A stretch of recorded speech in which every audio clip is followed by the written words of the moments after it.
I'll just introduce you to everyone listening today. So this is Professor Sandie Byrne. She's a professor of English at the University of Oxford.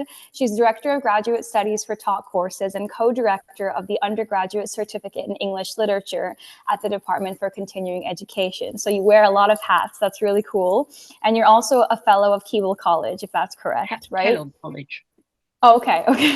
Senior tutor at Kellogg College, which is one of the newest ones. I was at Balliol for 7 years, which is one of the oldest, and now the newest graduate college. That's really cool. And you've published extensively on Jane Austen and post-war poets, like you were saying, Tony Harrison and Ted Hughes. And during your PhD at Exeter College, Oxford, you were supervised by Terry Eagleton, which is super cool. That's really cool. And you also were an advisor for the TV adaptation for Jane Austen's Emma. Well, that makes it sound much grander than it was. What happened was a researcher who was supposed to do the research contacted me and asked me to send them some documents about manners, money, dress, that sort of thing. So I sent a huge document, which as far as I can gather, they completely ignored. So I wasn't paid or credited or anything, but I was. Really? Maybe they used all of it and they just didn't credit you. No, it would be hard for me to say that they did use it. Exactly. Well, that's still very cool that they contacted you. Okay, so I'll just get right into my first question, which is, in your Oxford profile, I think it's the one on the English faculty website, you write, I'm interested in authors whose work stretches, challenges, and exploits the possibilities of that amazing thing called language. So when you say that, what do you mean by that? Why do you think it's important for us to stretch and challenge linguistic and etymological possibilities? Well, language is such an amazing thing. It allows such creativity. Verbs can become nouns.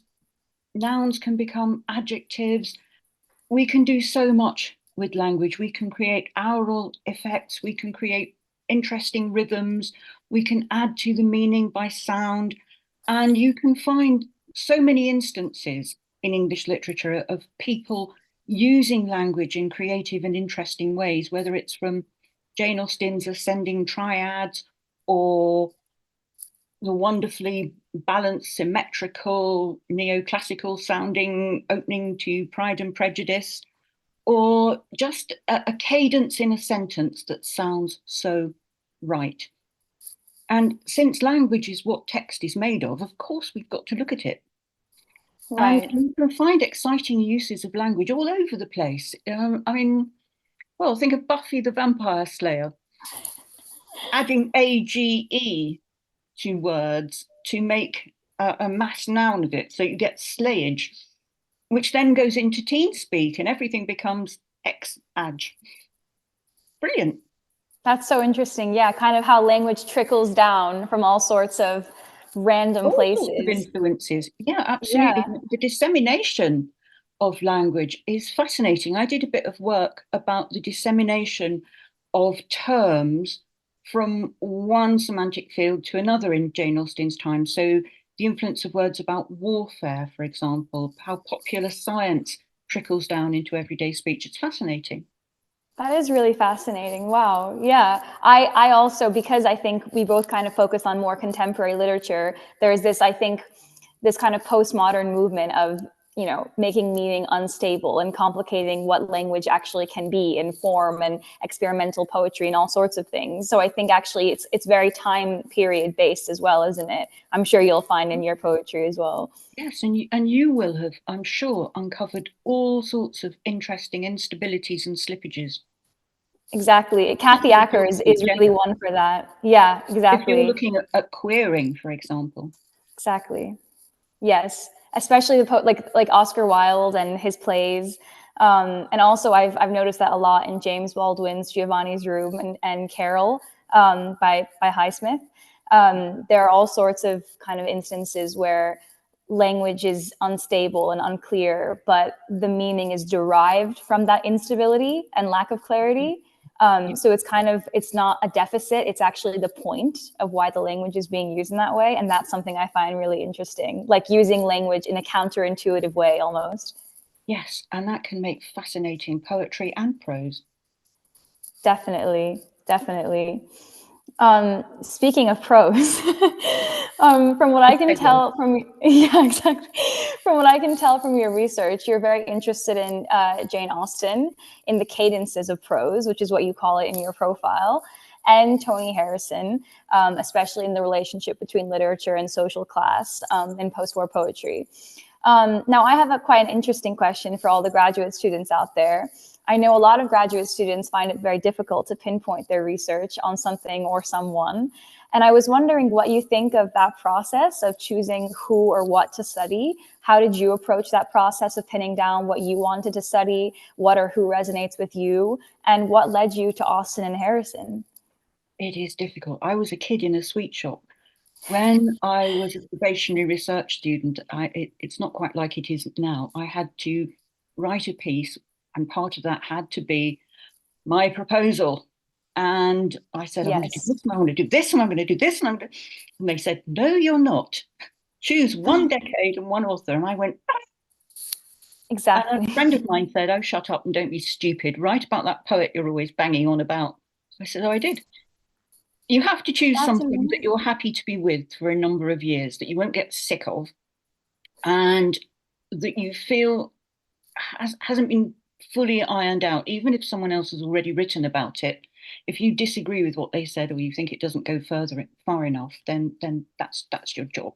But it has to be something that excites you. And it is difficult if you love language and you love literature. I wanted to write about so many things, and my proposal was a history of lyric, which was going to be all sorts of centuries and all sorts of people. And the examiners were quite right. They said, that will take you your whole life. You've only got Wow. 100,000 words and 3 years, so narrow it down. So think about also the amount of time you have and the number of words you have, which is never, ever, ever enough. They could give you 500,000 words and it still wouldn't be enough. And what you can say in that amount of time about your chosen thing. And talk to potential supervisors. If a supervisor gets excited about it, you're onto a good thing. Exactly. I think that's great advice. I definitely have been told that my interests are too far apart and too diverse and too vague, and I'm trying to do too much at once.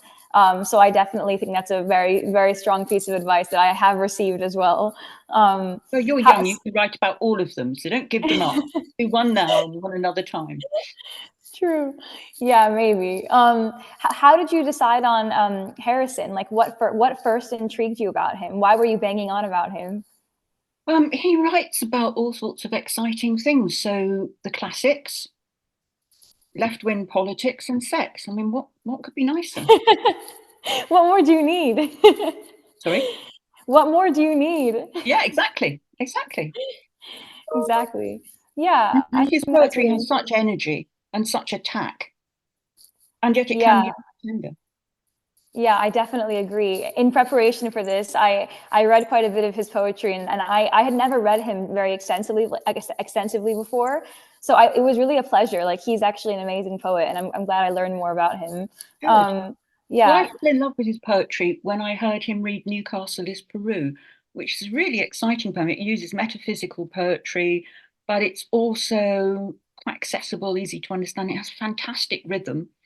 And he's very good at embedding a rhyme so that it isn't tooty tumty tumty tum thump. But when he wants to, he'll make it thump. And exactly. he's most famous probably for the linked sonnets, Em and Us, which is about how when he was a little boy and got a scholarship to the poshest school in town, he was mercilessly ragged for his Leeds accent and decided there and then he was going to be a poet and write in his own voice. And he did, and he is, and he does. Wow, I didn't know that was like kind of where he decided that. That's so interesting. That's Yeah, so interesting. shows a Wow, I had certain no idea. stubbornness and determination. Yeah, definitely. And also like very much ingrained in his working class background, like the actual desire to be a poet, which I think is really interesting. Absolutely. Um, Yeah. yeah. The only problem is So if you're lecturing on Harrison, it's a bit of a nightmare because he yeah. pronounces A in the northern way, and you can feel the rhyme coming up, and you think, do I do it? It doesn't sound like a cod Yorkshireman, and oh, do I do mine? And then it won't rhyme. Exactly. I think you have to make it rhyme. Yes, I have to say gas, for example, not gas, and pass, Exactly. not pass. Then I always worry I'm sounding like I'm taking the mick. No, no, that's the American way of saying it too, which is the correct way. So, yeah, so I'm also wondering, just kind of in reference to your kind of semi-pro advising for the TV adaptation of Emma. You also wrote the article or the kind of, I guess, short essay. Have you seen Mansfield Park? Film adaptations. And I'm curious what you think is lost when literature is adapted into film or TV, or even maybe live theater, but specifically, I think more film and TV. And what do you think is gained in that adaptation? Like, how do you think that film attempts to do that stretching and challenging of the possibilities of language that we were talking about? Well, in the case of Jane Austen, so much is lost. Everything that I read her for, I feel, is lost. We Really? lose that deadly lightness of touch, that irony, really almost everything. It's a difficult decision for adaptations. Do you put the narrative voice as a voiceover? Do you put it into the Right, mouth of the characters? And so the BBC adaptation from what, 30, 35 years ago, put a lot of it into the mouth of Elizabeth, and it made her say things that she would never have said to her parents. And that right, I find really troubling. Also, the focus of Hollywood tends to be the romance. They tend to make the climax, the big kiss, the proposal, the wedding. Austen stops short, goes sideways, or says, well, yeah, I'm going to give you the wish fulfillment because I want to sell the books, but that's not right. what I'm writing about. That's not my be all and end all. And she often ironizes the proposals and marriages and all the rest of it. So I feel we lose quite a lot and we get a false impression of Austen, but we might gain some readers. Maybe someone will watch one of the adaptations and then say, oh, let's give the book a try. And I have to remind myself that Austen's on my shelf and everybody's shelf, and the adaptations aren't hurting her. Her work is still there. True. And I'm It's banned from seeing yeah. them by the family who say, you'll only get cross and say it's the wrong bonnet or the wrong carriage. So why do you do it? No, definitely. I guess we have to kind of think that they don't cancel each other out, but they just kind of exist in two separate parallels, maybe. Yeah, Yeah, absolutely. definitely. I think in those kinds of romance movies, you definitely do lose a bit of that kind of biting irony, this darkness that she kind of has when she writes, for sure. Absolutely. And the subversion and all that makes her so revolutionary, so different from her contemporaries. Definitely. No, definitely. Um, yeah, and so if we could just turn to Harrison for a bit, I have a few questions about him. I read your chapter in the Cambridge Companion to British Poetry, 1945 to 2010, and it's a brilliant chapter. I enjoyed reading it a Very lot. kind. And you identify that a lot of post-war poetry is a poetry of estrangement, as you put it, because at the time of the post-war period, working class, quote unquote, scholarship boys were given the opportunity to study at grammar schools and assimilate as a result into the middle class.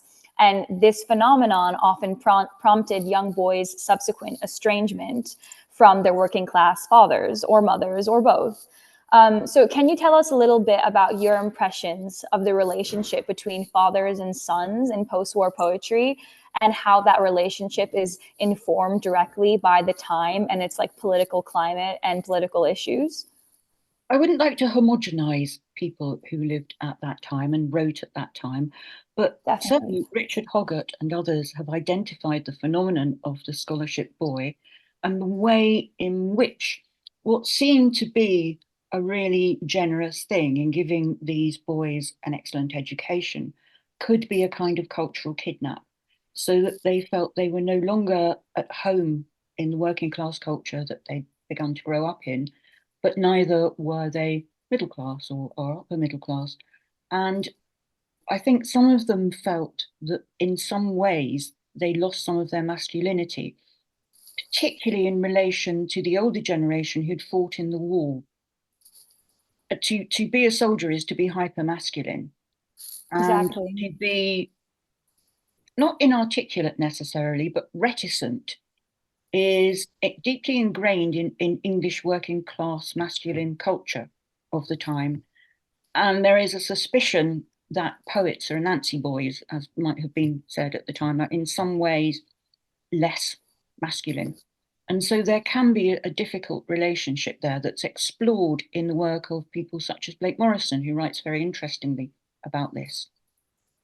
I wouldn't like to say that all scholarship boys were uncomfortable or made to feel estranged and out of place, but certainly in a number of autobiographies and memoirs, you can find this expressed. Definitely. And it's really interesting that masculinity is tied to the war. So it's literally like harboring back to like a period of the past, and being like the father as well. Like the father is a remnant of the past because he's another generation, and the masculinity Also, itself is also. absolutely. Also, a number of the fathers would have worked in as labourers or in other physical hard work, and they possibly would have seen, or their sons might have thought they would have seen, their son sitting at a desk as lesser. Right. That's really interesting. Yeah.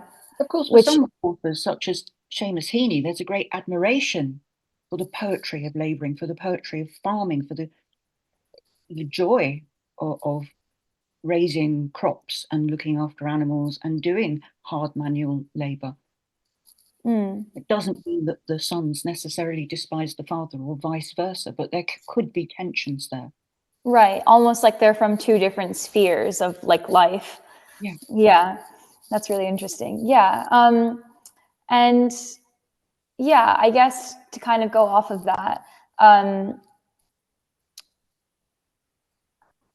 I'm just thinking about the generation itself, this kind of the notion of the angry young men generation, as people often call it.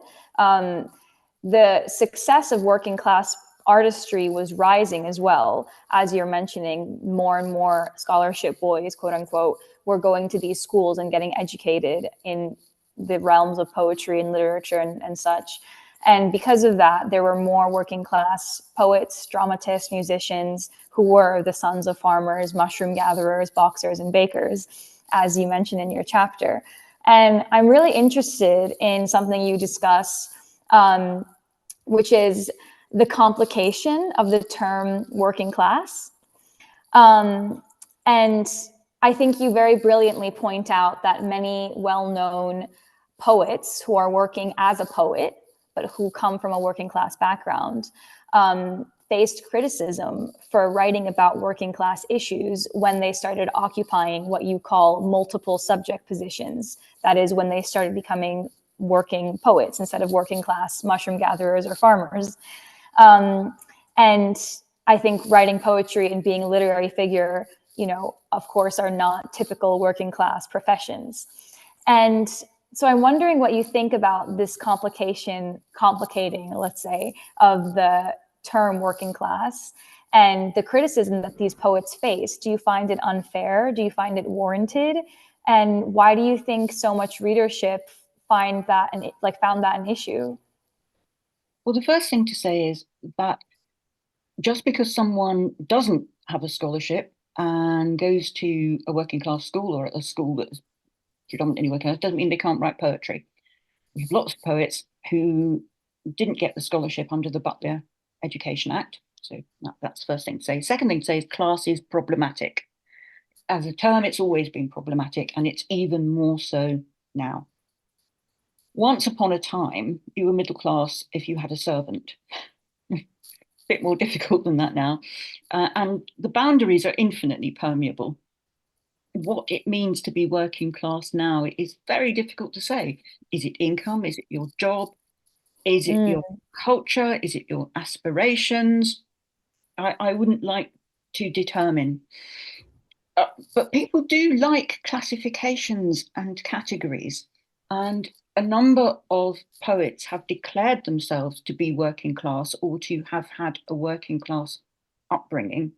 And mm, therefore, they bring on themselves a criticism, either for sentimentalizing the working classes, which has often been leveled at Harrison, or for disparaging them. which has often been levelled at Harrison. You can't win. I think once you declare yourself, I am of this class or that class, someone's going to say, oh, no, you're not. And someone else is going to say, oh, well, in that case, you should do X or you shouldn't do X. So I wish we could get rid of the term, but we can't. And we do need a sense of social displacement, as we do need a sense of social disadvantage, because in this country, people are hungry. Yes. Some people are, disadvantaged in many different ways. But in terms of poetry, I wish people wouldn't use the term. Now, I think I've come to think, let's just say you're a poet. Yes. But then if you want to write about your background, and you write about a background of economic deprivation, you're kind of tacitly saying, I'm working class. So it's something I don't have an answer to. But Right. I wish critics wouldn't fixate on it. Right. Yeah, I think that's a really, really insightful answer. I will actually say that your answer kind of makes meaning unstable, kind of what we were talking about earlier, which I think is really good, actually. It's more, I think, accurate to the issue, because I really don't find things like identity politics that effective when talking about literature or poetry and criticizing certain literary figures, poets and prose writers, for not being X identity, but writing about X experience.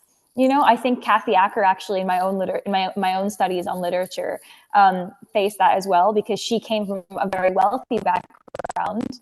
So I was just saying, I think it's really a shame when authors and poets don't have the ability to write about identities that they used to occupy and no longer occupy, without being ridiculed and criticized for them. Like, I think, as you were saying, if someone wants to write about a past experience they had, they should be able to do so, because that's what literature is all about, right? Absolutely, yes. Yeah.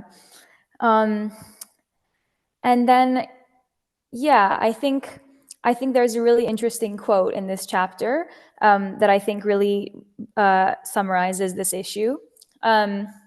A lot of the criticism kind of expresses the quote, the voiced ventriloquizing the subaltern, which I think is a really interesting way of putting it, which this is how you put it in the chapter. And I think that kind of negates the experience of one's past, because even though you are voiced now, does not mean you were not once, quote unquote, a subaltern, I think. Do you find that as well? That it's kind of negating one's part of one's identity? Absolutely. We have no right to say, you're not that anymore, how dare you write about it?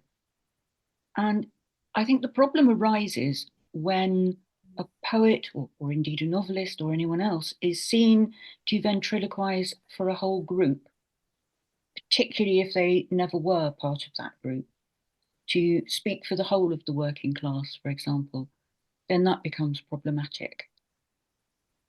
Definitely, I agree. It's seen as Definitely. condescending. And Yes. it's like Whitey writing about the experience of, say, an African American. That's when it Exactly. becomes more problematic. Exactly. When one extrapolates past their singular experiences. On Definitely. the other hand, literature is imagination at work. And Isaac Asimov never went to Mars, as far as I know. All difficult, True. unstable. That's very true. That's very true. Yes. I want to quickly move to Jane Austen. Um, so you identify Jane Austen as an author who knows when too much description, whether that's of setting, of object, or of scene, is too much description. And you contrast her with someone like Henry James, who thinks novels should be as vivid as possible and should have all the information as possible so the reader can visualize absolutely everything. And so, because of this, when she does describe objects in detail or not in detail, it especially signifies some kind of meaning. So in your words, in your book, Jane Austen's Possessions and Dispossessions, in the introduction, you write, quote, "In representing objects, Austen distinguishes between several systems of value, including monetary, practical, emotional, and moral." So I'm really curious how you became interested in this topic. Like what interested you about studying objects and their significance in Austen's literature? Well, I really wanted to write about her language, but it's been done so much. And I started thinking about objects when I was rereading Sense and Sensibility and thinking about the toothpick case. Robert Ferrers is in a shop and the Dashwood sisters are waiting to be served, and he keeps them waiting, deliberating over the ornamentation of a toothpick case, thinking about it, in all its many forms, and its pearls, and it's this, and it's that. And I thought, well, that's unusual. We don't often get that much devoted to an object. And I started looking at the descriptions, and I saw how many of them were generic, rather than saying, it was azure or it was the color of an autumn sky or something. She'll just say it's blue. And often you don't get that. Some conversations happen pretty much in a vacuum. And we're told that somebody's walking out in the autumn, but she doesn't bother to tell you the exact color of the autumn leaves because it's not necessary. It's not what the novel's about. She's not trying for lyricism in that sense. And mostly objects are only important in terms of the people who perceive them or the people who own them or the people who use them. And that's what's important. So, Yes, I for think, example, yes. there's a little Tunbridge ware box in Emma. And that I find quite interesting because it fits in with a whole nexus about England and Englishness. So Tunbridge ware boxes were made in England. And it fits in with the wonderful description of Donwell Abbey, which is, England writ large, just like Mr. Knightley is the English gentleman writ large. And you know the famous mistake in Emma? I'm not sure. Oh, well, her brother Edward wrote to her and ticked her off about this. There's an orchard in blossom at the same time as the strawberries are ripe. And of course, strawberries are ripe in high summer, but the blossom is in spring. But I don't think it's a mistake. I think it's all the elements of England at its best. And that it is a kind of fantasy. And I think even more so, that's hinted at by the little archway that Emma encounters that seems to suggest a view or exit that isn't actually there. I think that's a little hint that this is Never Never Land. There, we've got some objects, strawberries, blossom, the little farm with the smoke going up, the rising ground, the river, all of these things add up to something important, a theme or a motif, if you like. That's really interesting. I did not know that. That is really, really interesting. The kind of Never Never Land. Yeah, wow. She really And is quite sly. oh yes, and Augusta Hawkin, Mrs. Elton, is surrounded by things. And again, there's no need for them to be described in detail, but the important thing is that she's materialistic and acquisitive and has no depth. So her and her donkey and her basket and her hat and her lace and her pearls and her this and her that make it very clear that the narrative voice disapproves. And even her Exactly. name, hawking, she's hawking things around. And I think Augusta must be ironic. She's only but August. Right. No, yeah. I think it's really clever that Austen doesn't waste time almost with inconsequential things. She gets the point Yeah, across in the way that she sees fit. And she lets us know that she is getting the point across, and that is the point because of the lack of ornate detail. That is the point, that she just has a lot of stuff. yeah, absolutely. It doesn't matter whether the lace comes from Brussels or somewhere else. Exactly. And I think if that was in the text, it would complicate why exactly that's there. Yes, Like it might absolutely. complicate, and so readers might not think, oh, so the meaning is she has a lot of stuff and she's superficial. They might be like, oh, well, Absolutely. maybe the pearl signifies this because it's from the ocean or whatever. Absolutely, yes. There's nothing metaphorical about all that stuff. It is what it is, and it's beautifully clean lines, prose. Exactly. Yes. Um, so another quote from this from this book, different chapter actually. It's the chapter on Pride and Prejudice. I love this quote. I like underlined it. I love this quote.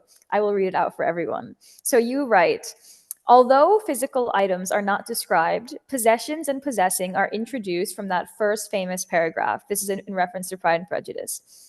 A single man who possesses a good fortune will be considered the rightful property of someone's daughter. Mr. Bingley is introduced by Mrs. Bennet metonymically by his large fortune and chaise and four and his taking possession of a hired estate even before he is introduced by name, for which Mr. Bennet has to ask. So I found this paragraph really funny. It's a very funny feminist spin on what we usually see as historical gender roles taking place in Austen, I think, in which the woman is the man's property. But here, I think Austen kind of flips it, is what you're identifying. And she assigns these like linguistic subjective signifiers, not to the woman, but to the man, in which the man is categorized, his identity is categorized by objects, not female identity being objective. So, in essence, this man becomes an object or objects through her language. And I found that really, really quite funny that Austen's doing that and quite clever. So, what do you make of this flipping? And do you find that Austen pushes back against sexist ideals throughout her writing in the use of objects? Well, we have to remember that the opening is immediately devolved into Mrs. Bennet and her cronies. It's they who are Right. saying this or believe this. So we're not to take it too seriously. But yes, the True. language of that opening uses words such as rightful and property and possession, which tells us exactly what the novel is going to be about.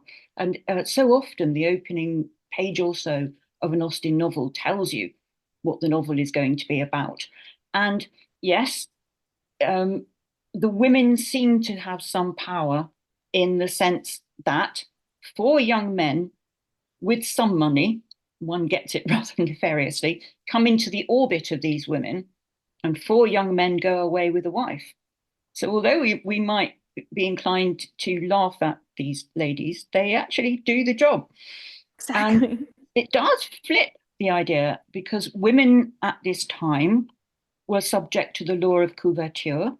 They were the Right. property of their father until they were the property of their husband. They had no legal existence outside as themselves. And yet, it is firmly asserted that a young man in possession of a good fortune must be in want of a wife. We know this, and we're going to get him one. He's going to be the rightful property of one or other of the young ladies who are bombing about Meryton. And again, we might think, oh, Mrs. Bennet, awful old chatterbox and terrible old gold digger and matchmaker.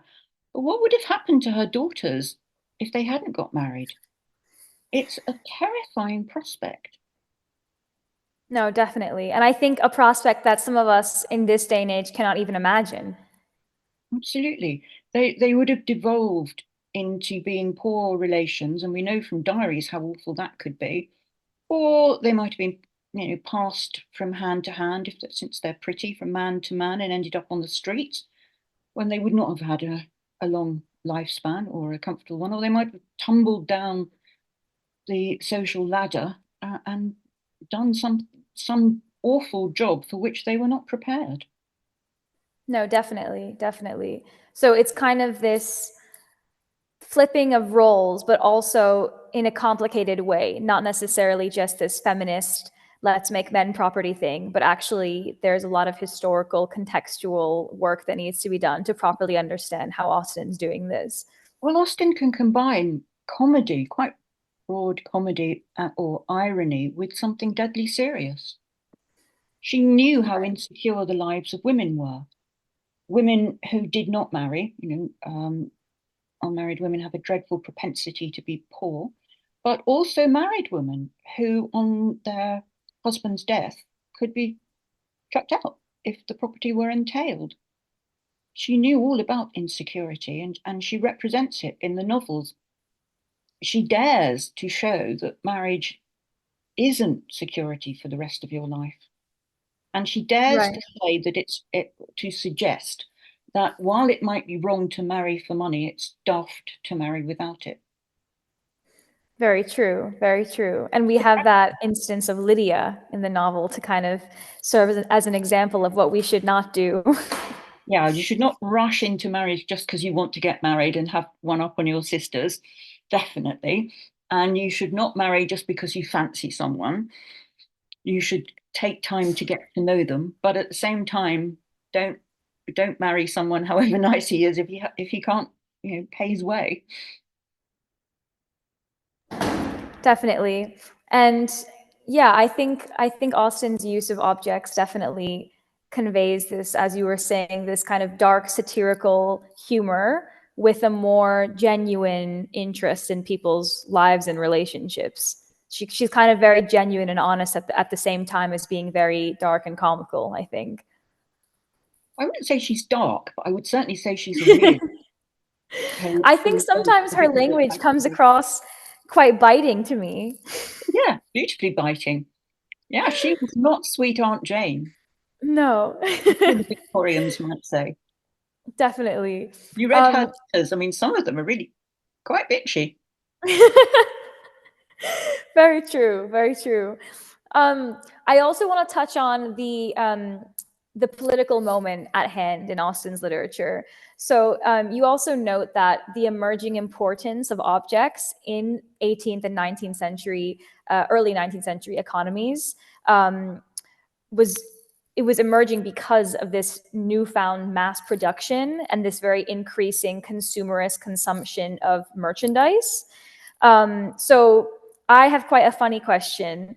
Do you think that in our current economy, which is the 18th and 19th century times a million, do you think that we have become desensitized to objects? And how would Austen work with the level of mass production that we currently have when she was kind of feeding off of this slight increase in mass production in the 18th century to kind of connote things like trips shopping and new objects that people were obsessing over and things that people didn't have in other economies like prior?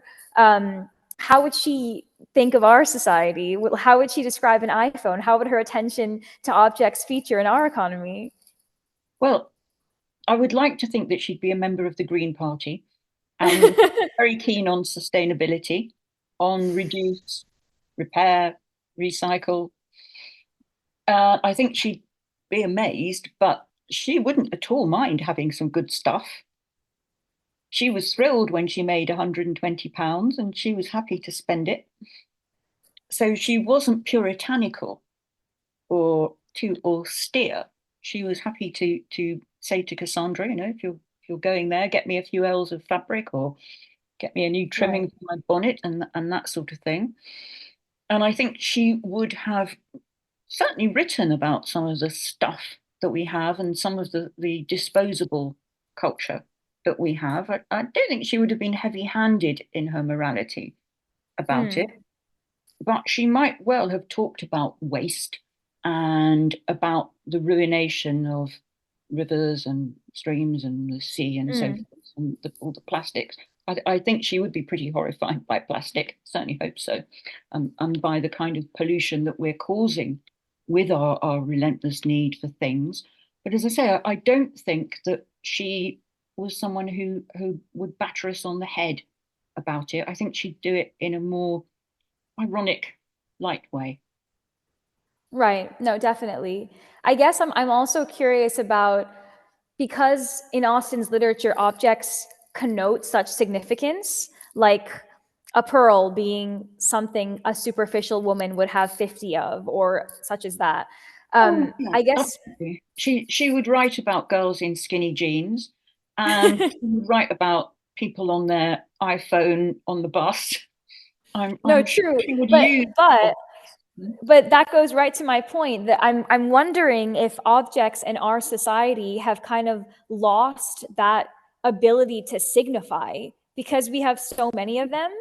Do you think objects are no longer capable of No, signifying how she no, uses them? I don't. I think we're trained, and we do make assumptions about people based on their possessions. We might try not to, That's but we true.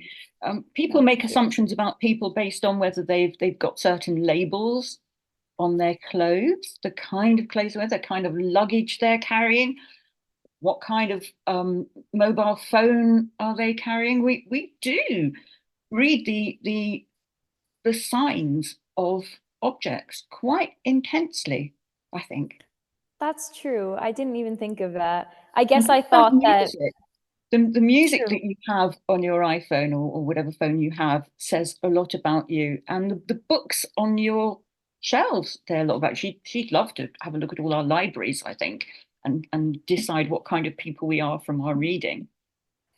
That's so interesting. Yeah, I think I was thinking something about like a massive dumpster just full of objects that could be used or from any number of people. But I think you're very right that we definitely judge. I've definitely judged people on their objects or made some assumptions of them without knowing them before, like maybe thinking they're superficial because they're holding a Starbucks drink or something. I don't know.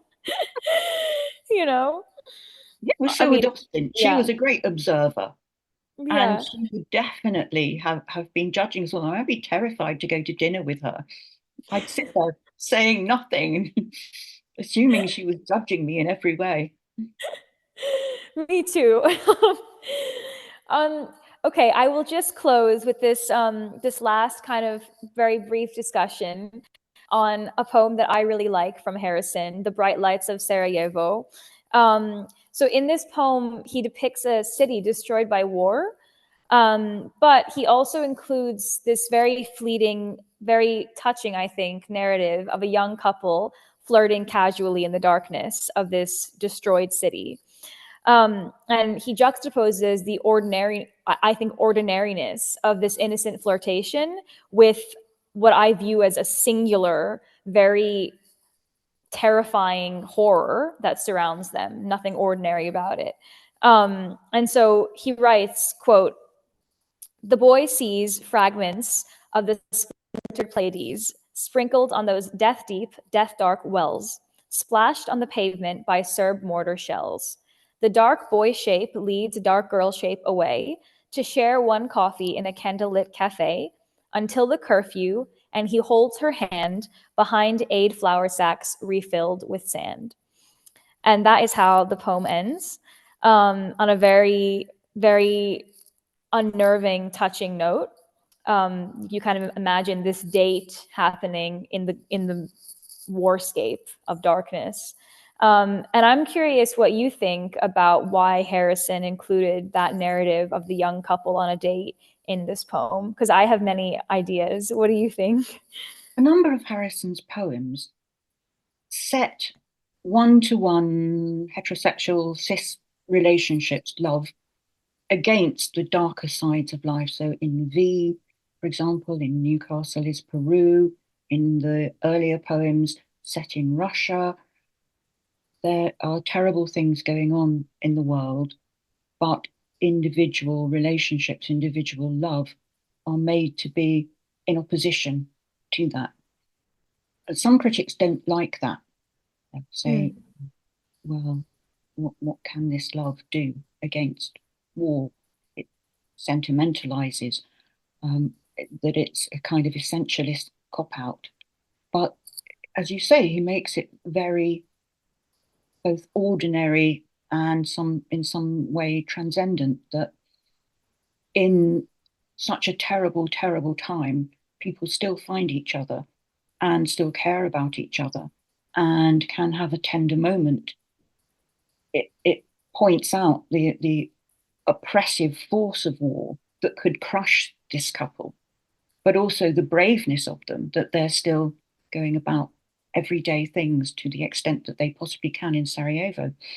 And I should point out that Harrison briefly was a sort of war correspondent. He was sent by the Guardian newspaper and sent back poems across the ether, which were published as news, and not many poets get that. get them published on the news pages. So he was reporting back what he saw. That is incredible. Wow, I did not know that. That is incredible. I wouldn't think that newspapers would publish poetry. That's really, really powerful. Wow. I don't think they do much now, but they did for him then. Wow, that's amazing. I think that's actually a brilliant note to close on, and that was really lovely hearing your thoughts about him. And yeah, thank you so much for meeting with me today. It's been an absolute pleasure to read what you've written and to speak with you. So I really, really appreciate it. This has been an absolute pleasure. Well, thank you for inviting me, and it's been lovely to speak with you, and I hope I get a chance to Of meet course. you one day. Yes, definitely, definitely. Thank you so much. Have a great evening. And you. Bye.